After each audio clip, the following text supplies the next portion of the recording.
갈릴리 겨자나무 교회 교회 여러분, 추석 명절 잘 보내셨습니까? 오늘 10월 4일 거룩한 주일입니다. 또 첫 주일인데 이렇게 명절 잘 보내시고 또 함께 모이지 못하지만 각 가정에서 우리의 마음을 모아서 정성을 다해서 하나님을 대면하고 하나님께 예배하는 귀한 시간이 되었으면 좋겠습니다. 다 함께 묵도하심으로 10월 4일 주일 예배를 하나님께 드리겠습니다.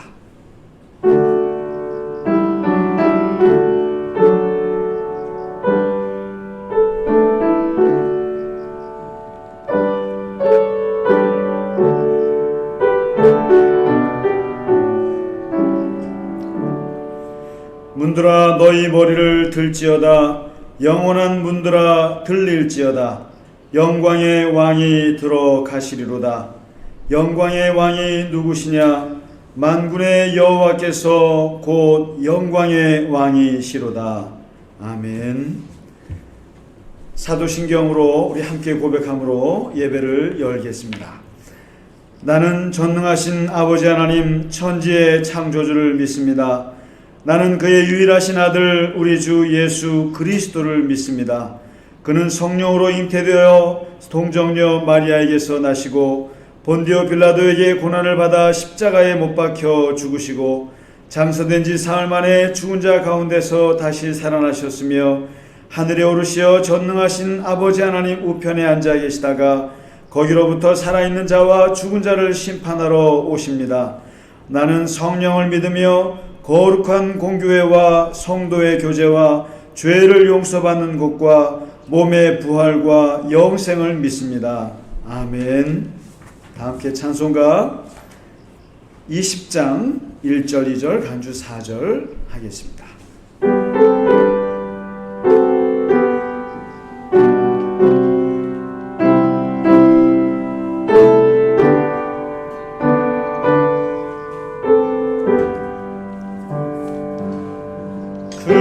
영광 중에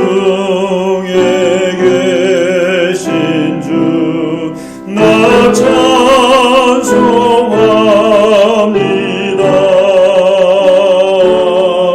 영원히 계신 주 이름 나 찬송합니다.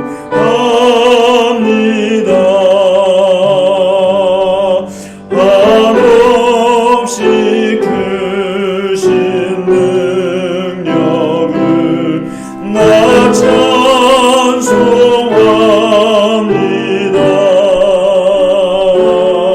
참되고 깊은 그 언약 나 찬송합니다.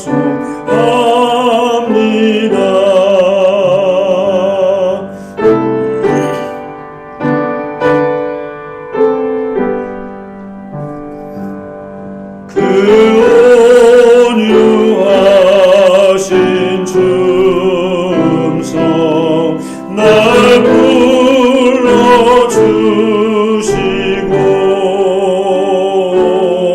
그 품에 품어 주시니 나 찬송합니다.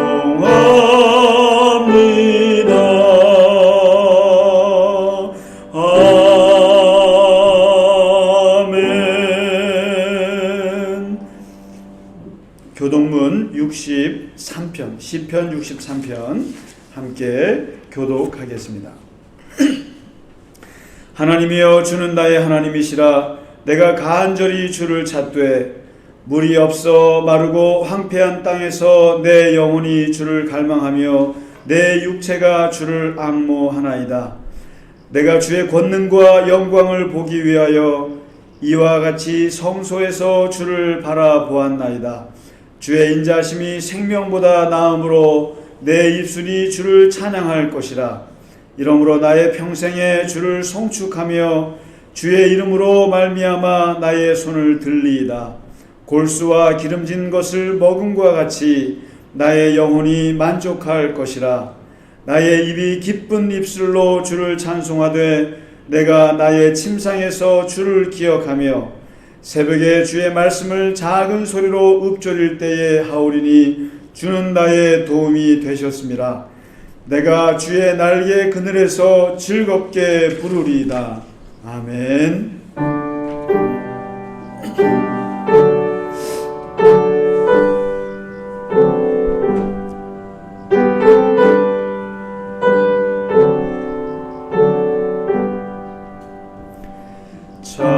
찬양 성부 성자 성령 성삼위일체께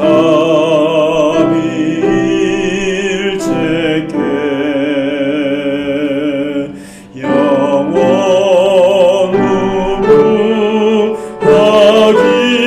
무궁하기까지 영광을 돌리세 영광을 돌리세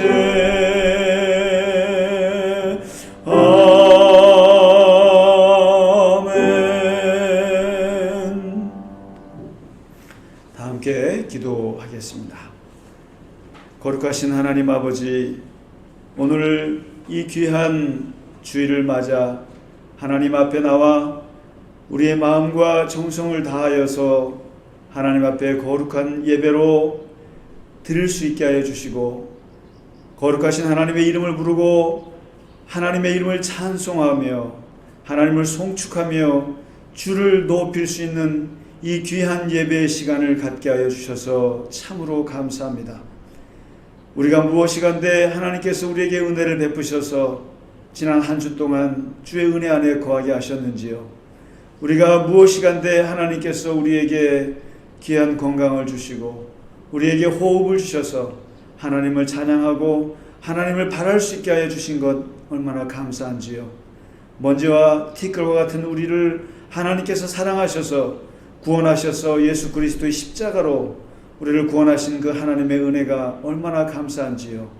특별히 하나님 지난 추석 명절을 통해서 우리가 하나님 각 가정에서 또 하나님 멀리 나가지 못했으나 하나님 귀한 시간을 보내게 하여 주신 것을 참으로 감사합니다.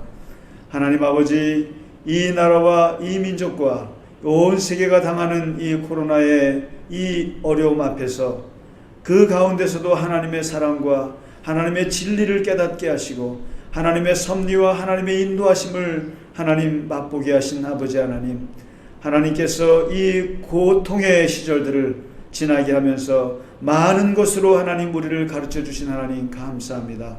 아버지 하나님, 특별히 갈릴리 겨자나무 교회 모든 교우들 한 분 한 분 위에 아버지 하나님의 은총을 더하여 주시옵소서. 아버지 하나님께서 우리가 거하는 곳에 함께 하시고 우리가 생각하는 그 생각에 주님 함께하여 주시고 하나님께서 우리가 걷는 그 길에 인도하여 주셔서 하나님의 일을 이루게 하시고 하나님의 뜻을 이루게 하시고 우리 교우들이 있는 곳에 하나님의 복이 함께하여 주셔서 어디로 가든지 무엇을 하든지 항상 하나님의 동행하심이 있게 하여 주시옵소서. 하나님, 특별히 하나님께서 이 나라를 붙잡아 주시고 이 국제적으로 하나님 어렵고 하나님 이 세계가 힘든 가운데서도 하나님께서 대한민국을 특별히 붙잡아 주셔서 하나님께서 이 민족 위에 하나님 은혜를 더하시고 하나님께서 함께하여 주시옵소서. 하나님, 우리가 함께 하나님 도울 가난한 분들과 어려움을 당한 분들과 함께하게 하여 주시고 하나님의 사랑을 나눌 수 있고 그들과 더불어 주의 은혜를 하나님 나누며 이 땅을 살아갈 수 있도록 하나님 저희를 붙잡아 주시고 하나님의 교회를 인도하여 주시옵소서. 오늘 주 앞에 드리는 예물 위에 주 앞에 드리는 예배 위에 하나님 함께하여 주옵시고 하나님의 은혜가 충만하게 하시며 주님께서 우리 모두에게 성령으로 충만한 이 귀한 예배의 시간이 되게 하여 주시옵소서. 이 모든 것 주님께 감사드리오며 우리 주 예수 그리스도의 이름으로 기도하옵나이다. 아멘.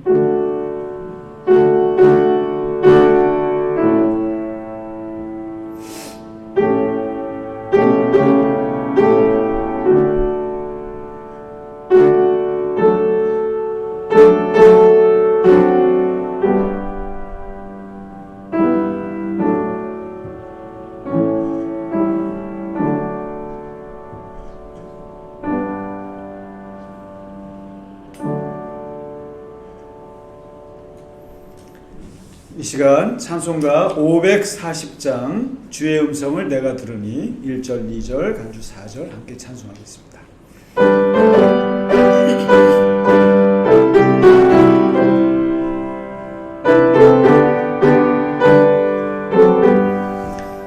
주의 음성을 내가 들으니 사랑한단 말일세.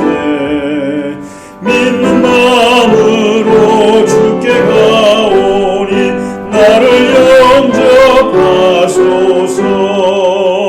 내가 매일 십자가 앞에 더 가까이 가오니 구세주의 흘린 복의 피로써 나를 정케 하소서. 주의 넓으신 은혜 베푸사 나를 받아주시고 나의 품은 뜻 주의 뜻같이 되게 하여 주소서. 내가 매일 십자가 앞에 더 가까이 가오니 구세주의 흘린 복의 피로써 나를 정케 하소서.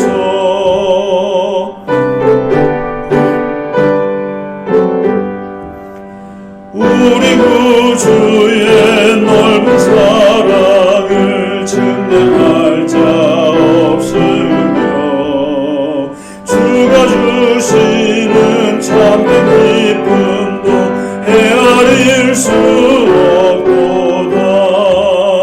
내가 매일 십자가 앞에 더 가까이 가오니 구세주의 흘린 복의 피로써 나를 정케 하소서.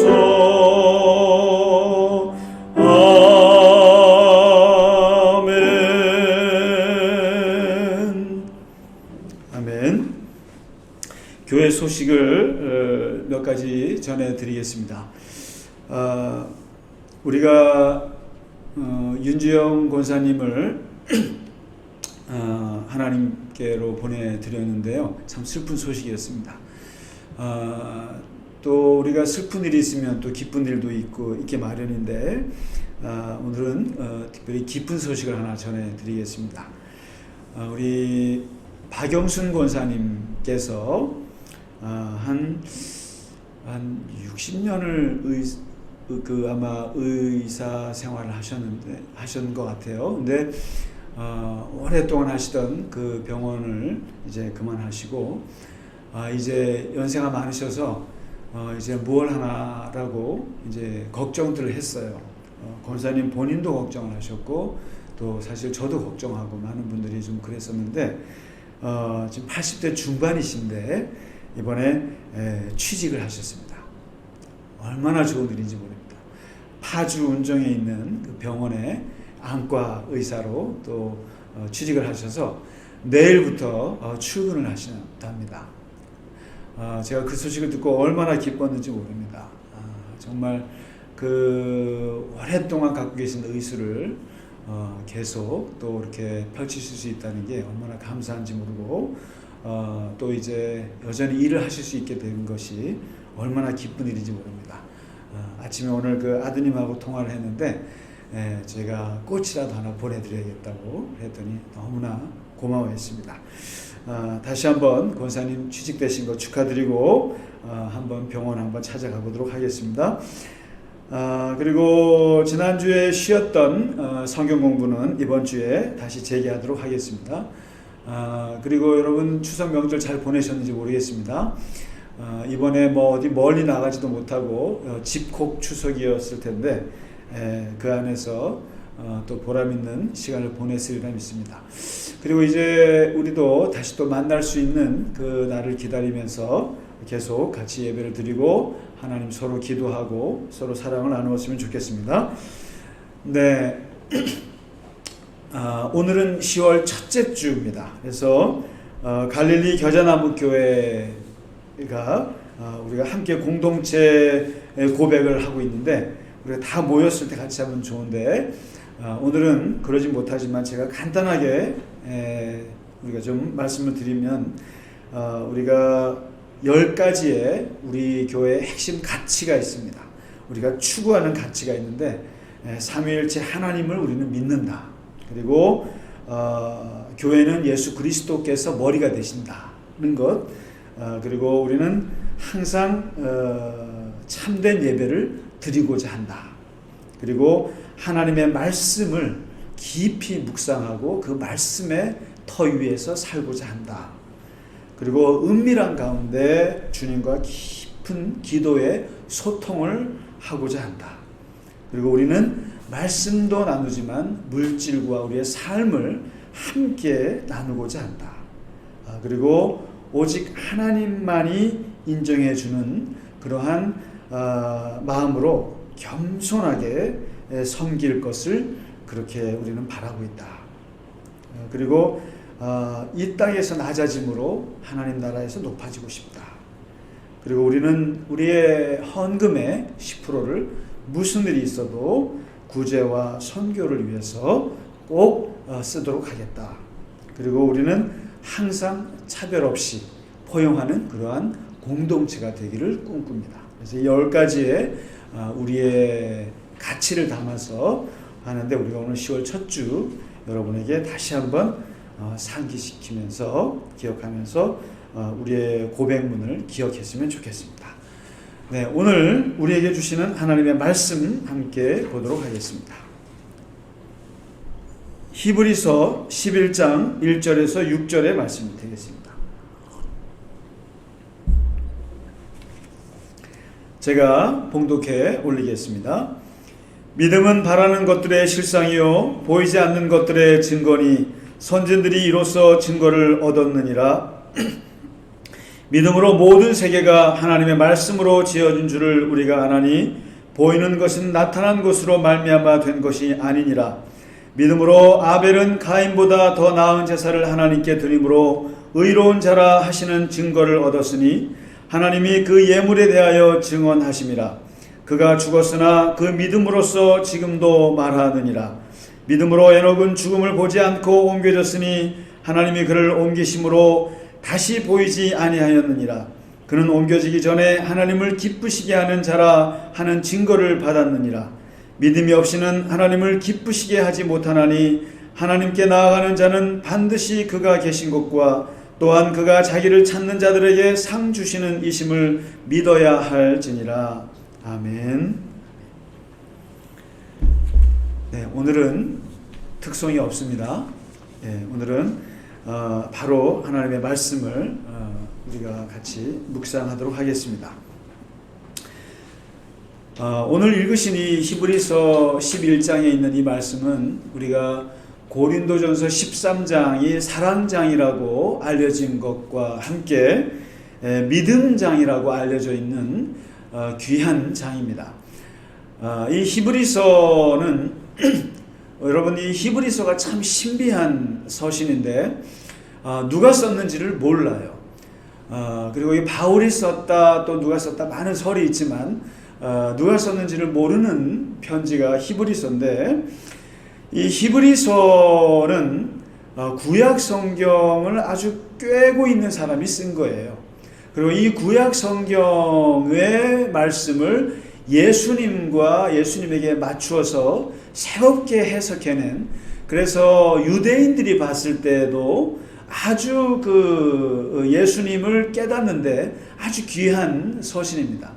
우리가 이제 이번 주에 공부할 성막 공부를 하게 될 터인데 그 성막을 설명을 하면서 예수님을 대제사장으로 이렇게 비유를 해서 그 성막을 단번에 들어가시는 그 예수 그리스도를 설명하는, 그래서 이 구약의 유대인들이 이 히브리서를 보면 자기들이 성막에서 예배를 드렸던 성전 예배를 드리는 사람들이 그 예수님을 이해하는데 아주 좋은 편지가 되겠습니다.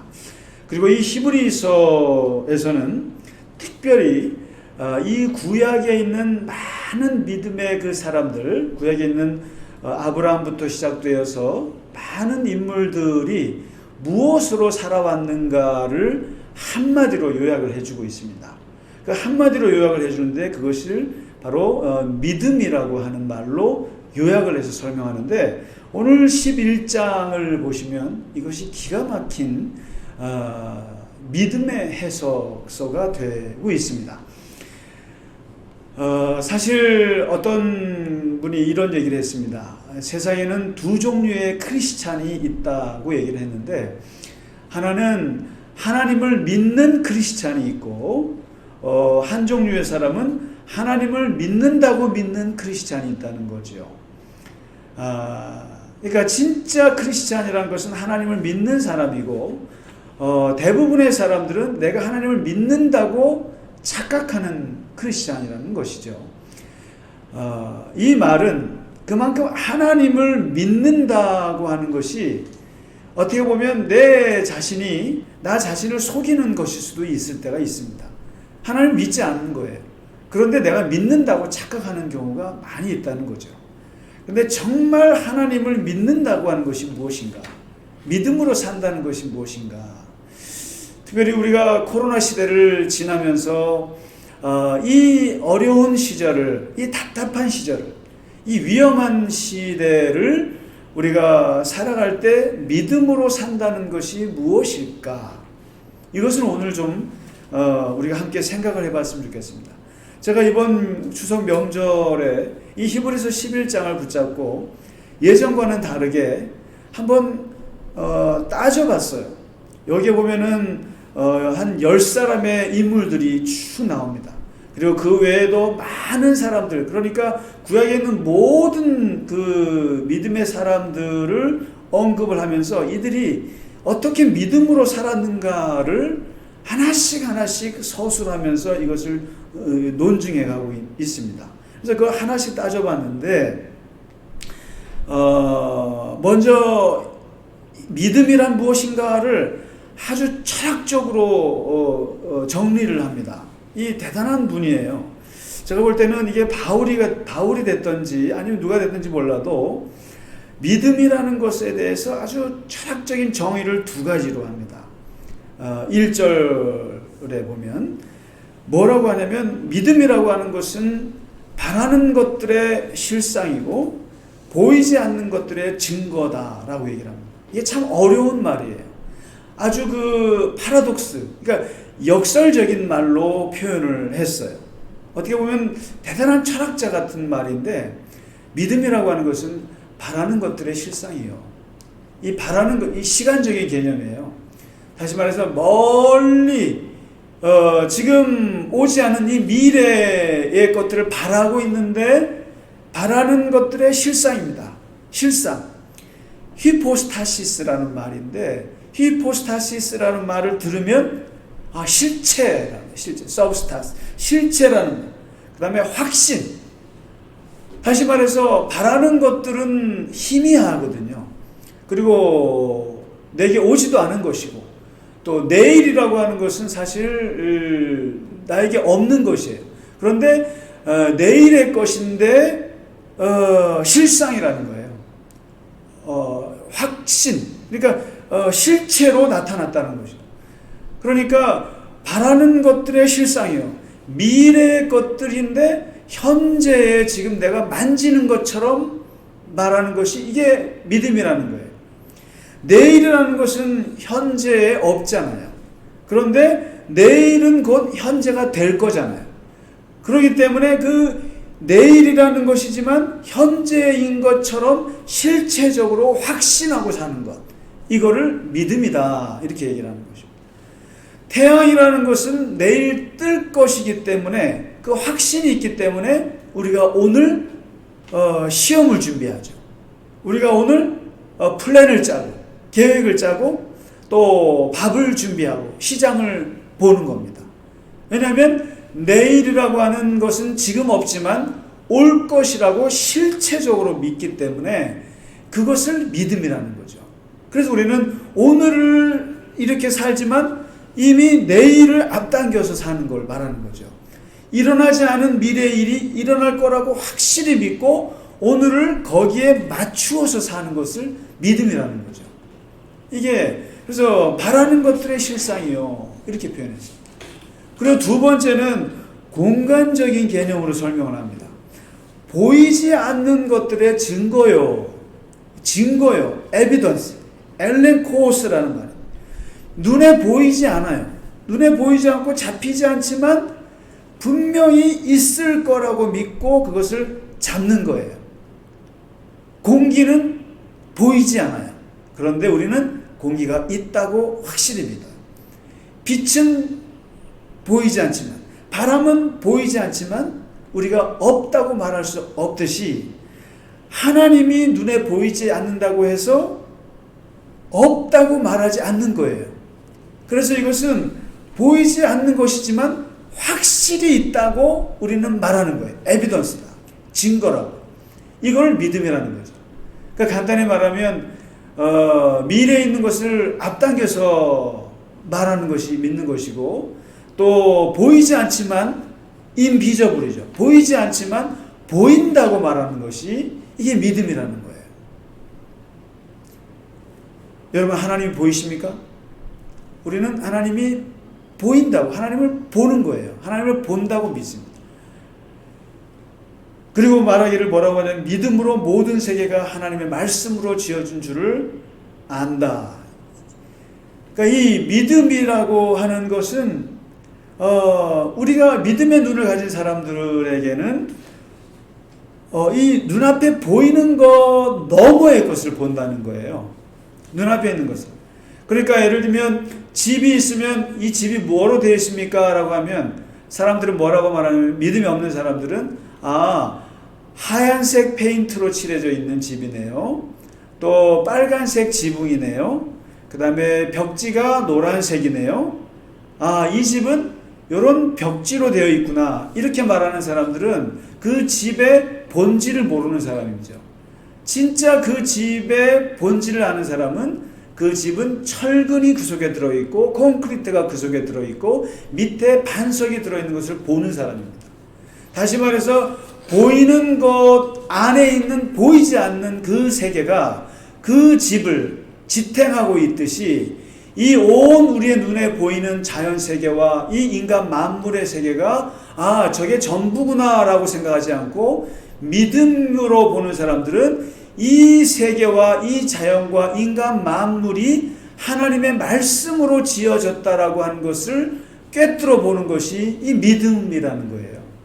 그래서 믿음의 눈을 가진 사람들은 이 세계가 하나님의 말씀으로 지어진 줄을 아나니, 그리고 보이는 것은 보이지 않는 것으로 말미암아 이루어졌다는 것을 아는 사람이라는 거예요. 그러니까 이 믿음의 눈을 가졌다라고 하는 것은 지금 이 땅에 사는 사람들과 똑같은 시야가 아니라 아주 다른 시각, 보이는 세계 너머에 보이지 않는 것에서 본질을 찾아내는 것이 이 믿음의 눈이라는 겁니다. 그러면서 이 히브리서 기자가 기가 막히게 말하는 것은 사람이 믿음이 없이는 하나님을 기쁘시게 할 수가 없노라. 우리가 하나님을 믿고 하나님을 사랑하는데 또 하나님을 위해서 많은 일을 하고 하나님을 위해서 열정을 다해서 사는데 하나님이 가장 기뻐하는 것이 무엇이겠는가 라고 했을 때 그것은 믿음이 기초가 되어야 된다, 이렇게 얘기를 하고 있습니다. 믿음이 없이는 하나님을 기쁘시게 할 수가 없다. 아무리 하나님을 위해서 좋은 것을 바치고 아무리 하나님을 위해서 온몸을 바치고 헌신을 한다고 해도 하나님을 믿지 않으면 하나님이 좋아하시겠느냐. 이것은 만사이치가 그런 것이죠. 어떻게 믿지 않는데 사랑이 가능하며, 믿지 않는데 어떻게 헌신을 하며, 믿지 않는데 어떻게 순종을 하며, 믿지 않는데 어떻게 하나님을 섬기겠어요. 믿음은 하나님을 기쁘시게 하는 기초라는 거예요. 그러면 뭘 믿어야 하느냐라고까지 히브리서 기자가 설명을 해요. 뭘 믿어야 하느냐? 두 가지를 믿어야 한다는 거예요. 하나님이 존재한다는 것을 믿어야 합니다. 하나님이 계신다는 것. 하나님의 비행을 믿어야 한다는 거예요. 하나님의 존재. 하나님은 계십니다. 하나님은 살아 계십니다. 하나님의 존재를 믿어야 하고, 두 번째는 무엇을 믿어야 하느냐? 하나님을 찾는 자들에게 하나님께서 행동하신다는 것을 믿어야 된다는 거죠. doing, 상 주시는 하나님.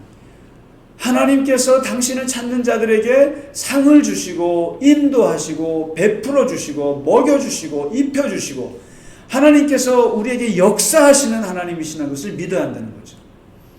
그래서 두 종류의 사람들이 있어요. 하나님이 계시는 것은 믿어요. 그런데 하나님이 역사하는 것을 믿지 않는 사람들이 많아요. 이 세상에 많은 사람들이 그래요. 그런데 진짜 크리스찬들은 하나님이 역사하는 것을 믿어요. 하나님이 존재하는 것은 당연히 믿거니와 하나님께서 역사하셔서 우리 가운데 함께 계시고 우리를 인도하시고 우리의 모든 것을 다 간섭하시고 섭리하신다는 하나님의 워킹, 하나님의 일하심을 믿는 겁니다. 히브리서 기자는 이 두 번째 믿음도 얘기를 하고 있지요.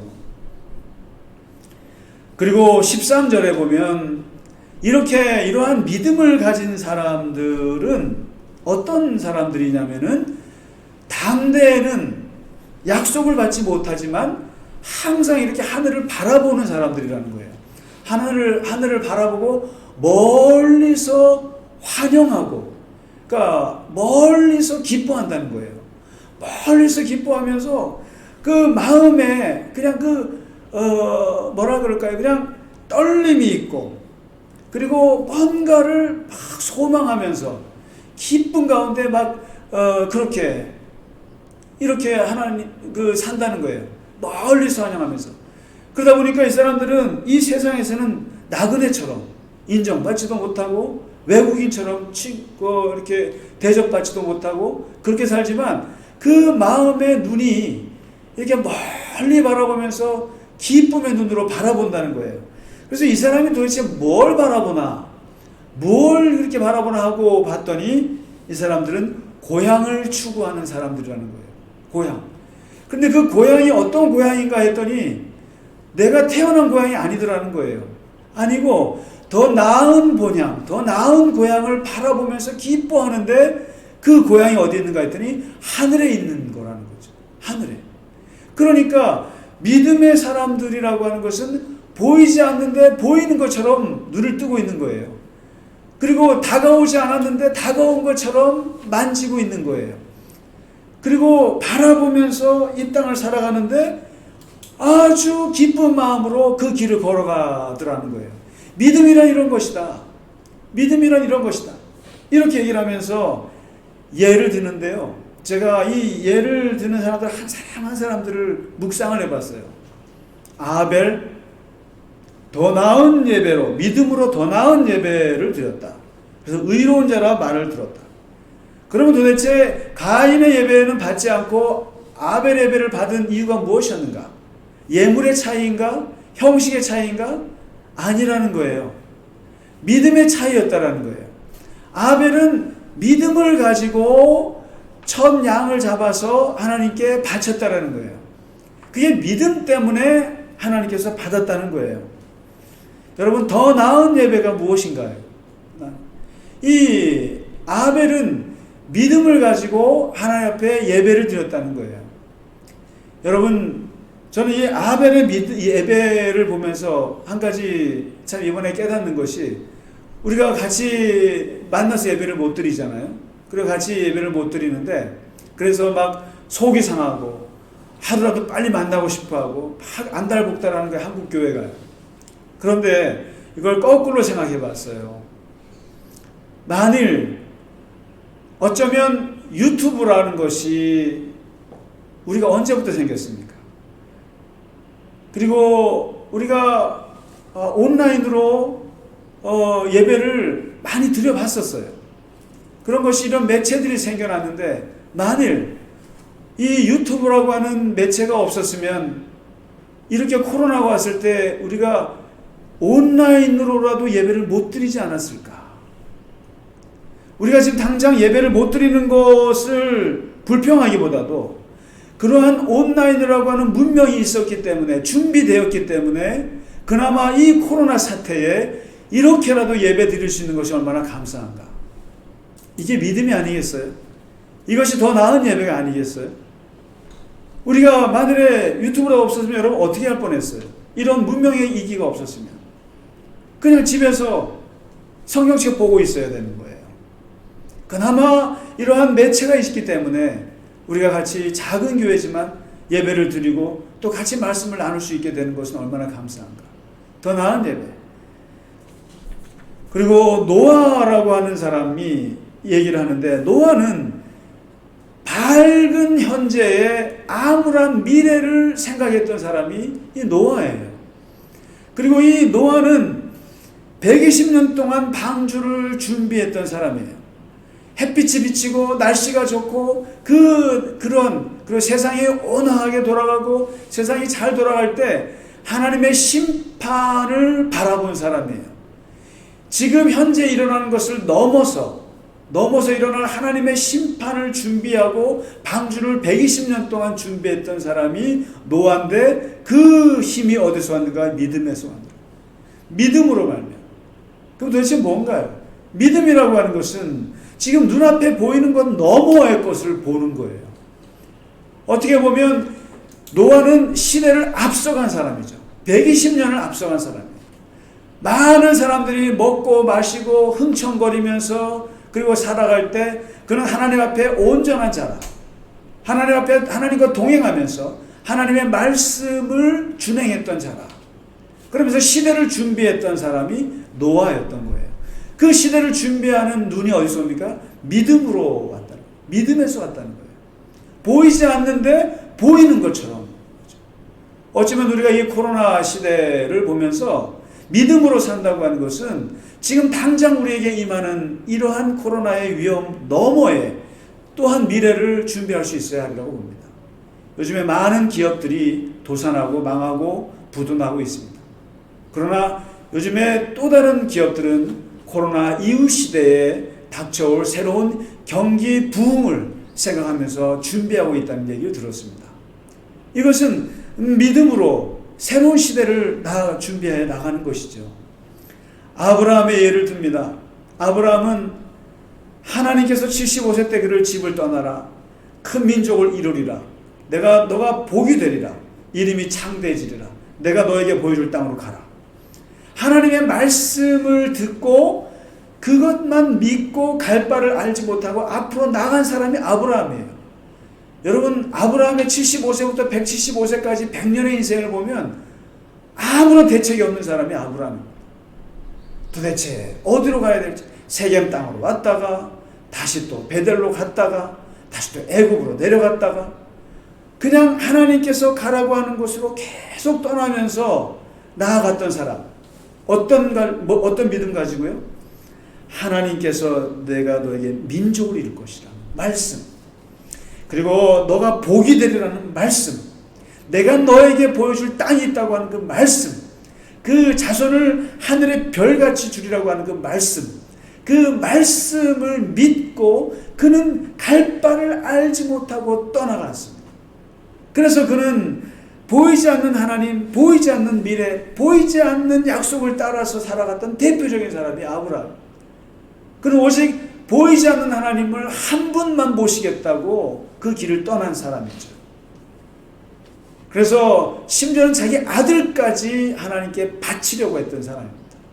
그러나 그 바칠 때도 다시 이 아이가 살아날 거라는 믿음을 가졌다는 거예요. 히브리서 기자가. 이 믿음이라는 것이 얼마나 위대한가. 아브라함, 사라 같은 사람은 아무것도 아닌 것 같지만 저는 이 말씀에 참 은혜를 받았습니다. 여기 9절에 보면 죽은 자 같은 한 사람으로 말미암아 90세예요. 90세의 이 여인의 몸에서 이삭이 나왔습니다. 다시 말해서 현실적으로 불가능하다고 여겼던 여인이 임신을 했고 출산을 했는데, 이것을 히브리서 기자는 죽은 자와 같은 한 사람으로 말미암아 하늘의 별과 해변의 무수한 모래와 같은 후손들이 태어났느니라, 이렇게 얘기해요.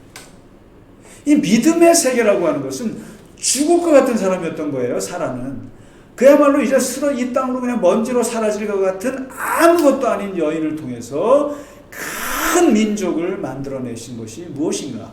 믿음이었다는 거예요. 믿음. 심지어 모세의 예를 들면서 모세는 이 믿음이라고 하는 것이 어떻게 이에게는 작동을 했냐면은, 인생의 가치관을 바꿨다고 얘기합니다. 인생의 가치관. 하나님의 말씀이 그에게 임하고 하나님의 말씀을 믿는 그 믿음 안에서 이 모세는 이집트 왕자의 권력과 명예와 부를 거절했다는 겁니다.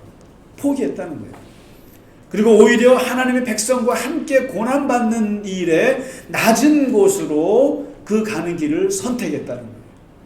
그리고 바로 왕 그 엄청난 제국의 왕을 두려워하지 않고 그와 맞설 수 있었던 것이 무엇인가? 믿음이었다는 겁니다. 믿음. 이 믿음으로 그는 자신의 인생의 방향 자체를 바꿨다는 겁니다. 여러분, 믿음 하면 내가 믿습니다. 내가 하고 싶은 거, 내가 하는 소원, 내가 하나님께 응답받고 싶은 거 믿습니다. 그것만이 믿음이 아니에요.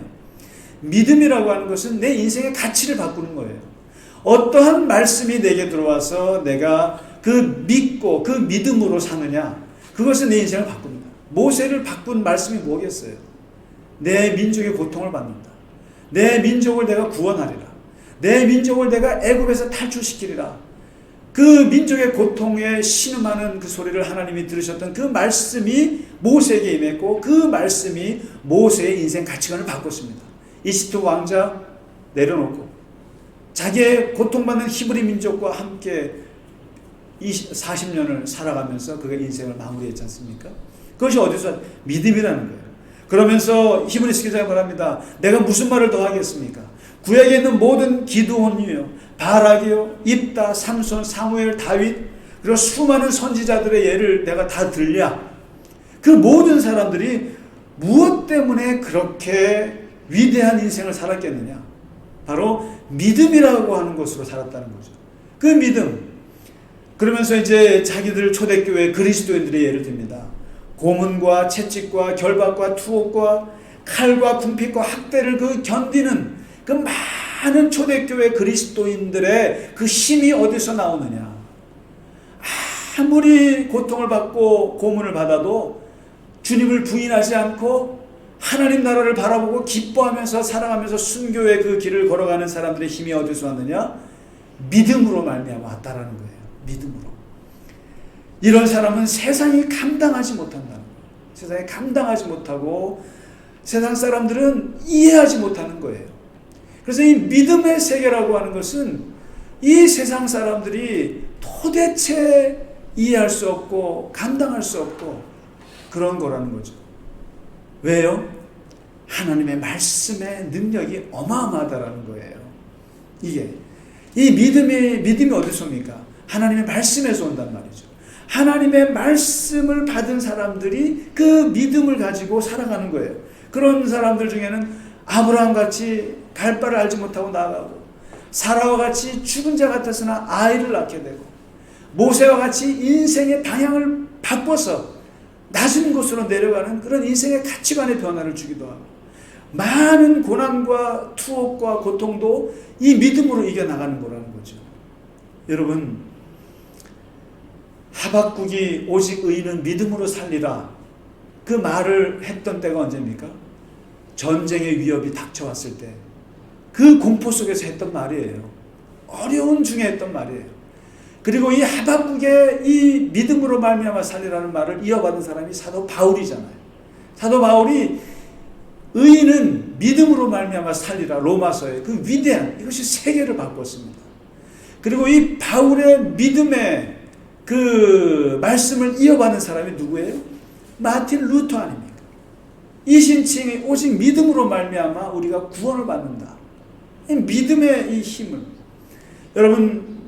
여러분이나 저나 누구나 우리에게는 우리의 믿음을 만들어낸 하나님의 말씀이 있어요. 말씀이 누구나 있습니다. 루터는 로마서 1장에 있는 말씀이죠. 오직 의인은 믿음으로 말미암아 살리라. 이것이 루터의 인생을 바꿨어요. 바울도 마찬가지입니다. 바울은 하박국의 그 말씀이 인생을 바꿨습니다. 조지 뮬러, 5만 번의 기도 응답을 받았던 조지 뮬러는 그의 인생을 바꿨던 말씀이 시편 63편 5절이잖아요. 거룩한 처소에 계신 하나님은 고아의 아버지시라. 거기에 탁 막힌 거예요. 고아의 아버지시구나. 그래서 그가 고아원을 세우고 고아의 아버지가 됐어요. 조지 뮬러는. 여러분, 슈바이처를 아프리카로 몰고 가게 된 말씀이 무엇입니까? 누가복음 16장 부자와 나사로예요. 거기서 그 말씀을 읽다가 아프리카의 많은 어린아이들이 나사로겠구나. 그 말씀이 그를 아프리카로 데려간 겁니다. 지난 추석날 제가 시간도 많고 그래서 목사가 갈 데가 어디 있겠습니까? 교회를 가야겠다. 뭐 우리가 교회라 봐야 사무실밖에 없죠. 사무실에 가서 말씀도 준비할 겸 교회를 하는데 이제 점심을 먹어야 되잖아요. 그래서 여기 주변을 돌아다녀 봤어요. 근데 다 문을 닫았습니다. 다 문을 닫았는데 마침 요 종로 5가 사거리에 제과점이 문을 열었더라고요. 그래서 그 제과점을 이렇게 들어가려고 하는데 그 앞에 어떤 그 이제 노숙인이죠. 노숙인, 거린이라고 할 수 있죠. 아주 조그마신 노인분이신데 모자를 푹 쓰고 나무 종이 상자에다가 이제 돈 그거를 이렇게 해가지고 거기를 기어가시는 거예요. 기어가시는데 여러분, 이 땅바닥을 기은다는 것이 얼마나 비참한 거 아세요? 한번 체험해 보신 분들은 아실 거예요. 사람이 땅바닥에 발을 딛고 땅바닥에 배를 대고 땅바닥에 누워 있다라는 것은 참 인생이 죽은 것 같은 것이죠. 근데 땅바닥을 이렇게 기어가시는데 제가 그분한테 이렇게 물어봤어요.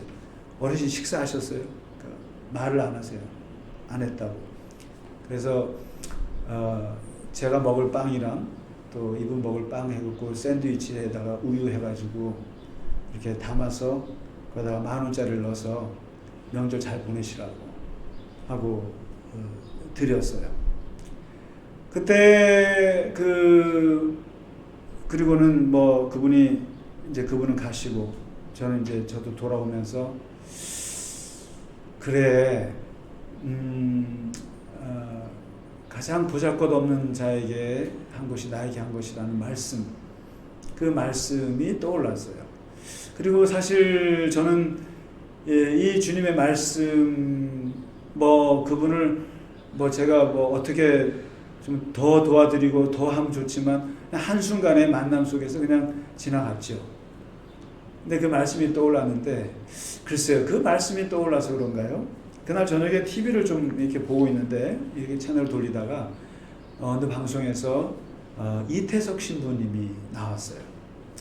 사실 이태석 신부님은 여러분 잘 아실 겁니다. 아프리카 수단의 그 톤지에 가서 그 어린아이들 그 오지에서 학교를 만들고 또 병원을 의사로서 또 활동하면서 신부님이신데 정말 헌신적으로 사시다가 한 8년 만에 그 대장암이 걸리셔가지고 48세 나이로 이제 선종하셨죠. 근데 사실 그 이야기가 이제 오래전부터 나왔는데 저는 사실은 그분의 이야기를 또 이렇게 자세히 보진 않았어요. 그리고 또 너무 또 지나치게 또 저렇게 또 과장하진 않나. 또 천주교가 또 그렇게 또 이제 성인을 만드나 보다. 뭐 이제 이렇게 생각을 해서 자세히 보지 않았는데 사실 이번 명절은 저는 그 이태석 신부로 제가 가득 채워졌던 한 주였던 것 같아요. 그날 그 TV를 보면서 이분을 다시 한번 봤어요. 다시 한번 보면서 이분이 어떻게 살아왔고 또 어떻게 수단에서 했는지는 많은 영상들이 있는 거를 유튜브를 통해서 아주 보고 또 보고, 그리고 무엇보다도 제가 그분이 LA에 가서 한 2시간 동안 성령 대회에서 그 강의하는 것을 쭉 봤습니다.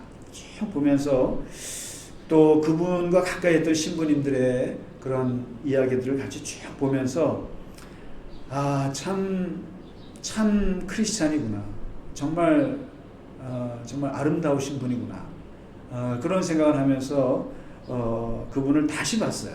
그리고 이분이 키웠던 제자들이 이번에 또 제자들 중에 의사가 또 된 그 많은 그것들을 다룬 또 영화가 나왔다 그래서 한번 교우분들과 함께 보고 싶은 마음도 있습니다. 근데 이분에게 이런 질문을 해요. 의사인데, 이분이 의사였어요. 팔남 10남매 9제로 태어나가지고 이제 신부가 되고 싶었지만 형이 신부가 되는 바람에 어머니를 좀 모셔야 된다는 생각에 의사가 먼저 되고, 그러나 나중에 늦깎이 사제가 돼서 결국 그 수단 가장 오진 쪽으로 가서 그렇게 선교를 하셨는데, 의사여서 의술로 도울 수 있는 가난한 사람이 한국에도 많은데 왜 신부가 되어서 아프리카 그 오지에서까지 톤지까지 갔는가 라고 물으니까 이 이태석 신부님이 이런 말씀을 하시더라고요. 내 삶에 영향을 준 아름다운 향기에 이끌렸다. 향기라고 얘기를 하더라고요. 그래서 그 향기가 뭔가 4가지 얘기를 하시는데, 첫째가 가장 보잘것없는 이에게 해준 것이 곧 나에게 해준 것이라는 마태복음 25장 40절에 있는 예수님의 말씀의 향기에 이끌렸다. 그걸 첫 번째 얘기합니다. 두 번째가 어릴 때 집 근처 고아원에서 본 신부님과 수녀분들의 헌신적인 모습들이 그 향기에 이끌렸다.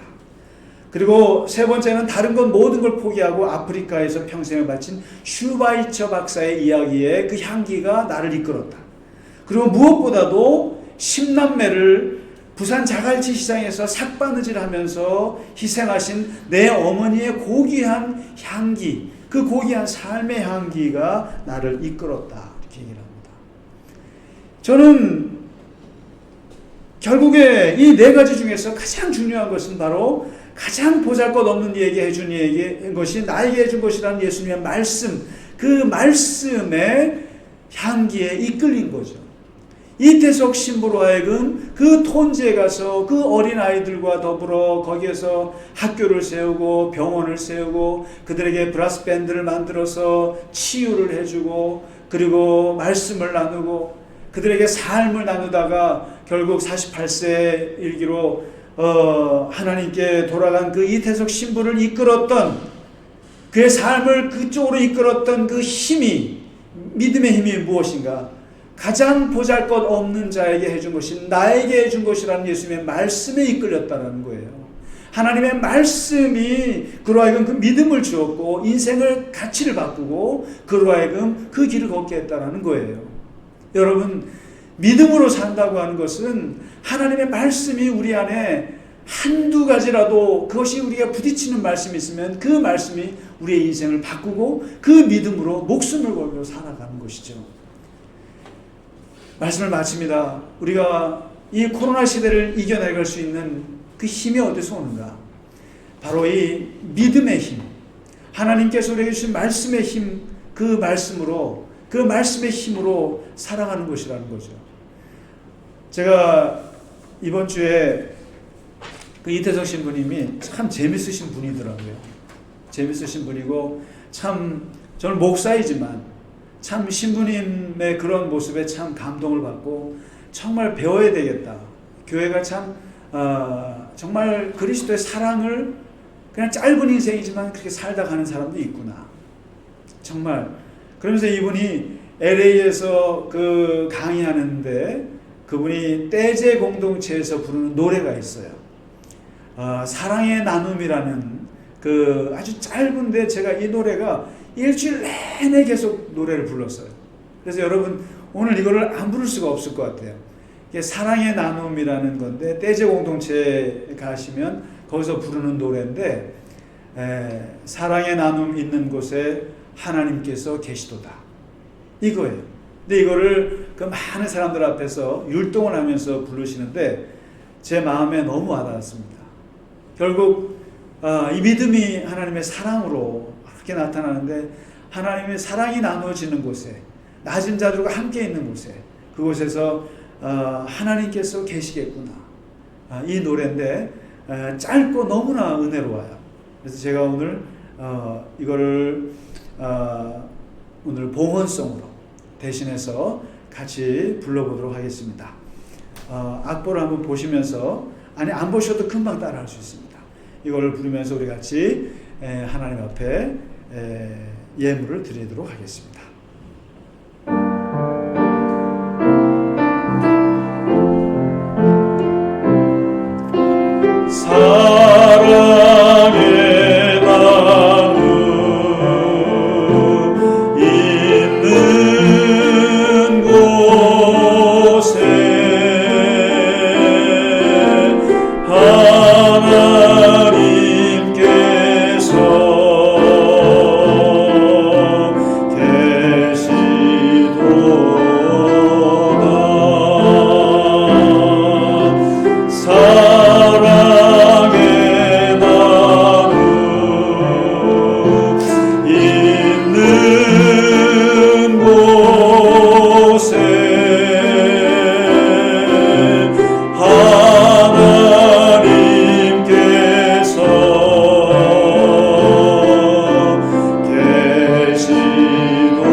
그렇죠? 우리 이 찬송을 나중에 또 모였을 때 같이 한번 하면 너무 좋을 것 같아요. 네, 이 시간 같이 기도하고 축도하고 예배를 마치겠습니다. 하나님 아버지, 우리가 하나님의 주시는 말씀 속에서 그 말씀을 깨닫고 그 말씀 안에서 믿음을 가지고 이 세상을 살아가는 하나님의 백성들입니다. 우리는 세상 사람들이 갖고 있는 경험의 생각, 이성의 생각에 머물지 않고 하나님이 주시는 말씀의 그 세계 앞에서 그 말씀을 믿음으로 이 땅을 살아가는 하나님의 자녀들입니다. 보이지 않는 것을 보는 것처럼 살아가고, 만져지지 않지만 만지는 것처럼 살아가고, 그리고 미래에 오지 않은 것이지만 온 것처럼 여기며 이 시대를 넘어서 살아가는 하나님의 자녀들입니다. 아버지 하나님, 우리가 진심으로 하나님을 믿고 하나님의 말씀을 믿고 그 말씀이 우리 삶의 하나님 에너지가 되어서 이 어려운 이 시대를 살아나갈 수 있는 믿음의 사람들이 다 될 수 있도록 도와주시옵소서. 하나님, 우리에게 주신 하나님의 말씀이 하나님 어렵고 가난하고 그리고 그 말씀을 믿는 그 믿음으로 말미암아 하나님 이 땅에 고통받는 자들과 하나님의 사랑을 나눌 수 있는 하나님의 귀한 사랑의 하나님 사람들이 되게 하시고, 아버지 하나님 그 믿음으로 이 땅을 끝까지 살아갈 수 있는, 그래서 본향을 바라보며 하늘을 바라보며 이 땅에서 어렵고 힘들고 고통받는 분들과 함께 나누며 살아가는 사랑의 공동체, 사랑의 사람들이, 사랑의 하나님 증인들이 될 수 있도록 주님 우리를 인도하여 주시옵소서. 이 시간 주님 앞에 드린 예물 위에 하나님 함께 하시고 하나님 은혜를 베푸시며 이 물질이 쓰여지는 곳에 하나님 죽어가는 영혼들이 살아나며 고통받는 많은 사람들에게 힘이 되는 귀한 예물 다 되게 하여 주시옵소서. 이제는 우리 주 예수 그리스도의 크신 은혜와 하나님 아버지의 지극하신 사랑하심과 성령의 감화, 감동, 위로 교통하심이 오늘 이 땅을 믿음으로 살아가며 그 믿음이 하나님의 사랑 안에서 새롭게 거듭나기를 원하는, 그래서 이 땅에 많은 사람들과 더불어 하나님의 사랑을 나누며 살아가기를 원하는 갈릴리 겨자나무 교회 위에와 우리 교우들 머리 위에 이 땅의 이 나라와 이 민족 위에 늘 함께 하시기를 간절히 축원하나이다. 아멘.